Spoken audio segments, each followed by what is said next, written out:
ஒண்ணுமே இல்லாம தராபிக்கு பின்னாடி சகர் வரையும் சும்மா முடிச்சிருக்கிறது. ஒரு இபாதத்தாக முடித்திருந்தா வேற, மார்க்க விஷயம் பேசப்பட்டு கொண்டிருந்தால் வேற.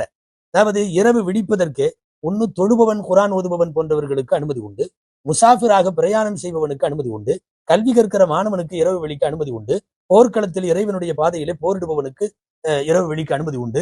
இவங்களை தவிர வேற யாருக்கும் நைட்டு முடிச்சிருக்க அனுமதி இல்லை. இந்த 4 லிஸ்ட்லயுமே வராது நாம ரம்ஜான்ல முடிச்சிருக்கிறது. இரவு முழுக்க மார்க்கத்திற்கு புறம்பான வகையில் வெறும் இரவு விழித்தல். கேட்டா ரம்ஜான்ல நைட்டு தூங்குறது இல்ல, பிரயோஜனமாக கழிந்தால் அது வேறு.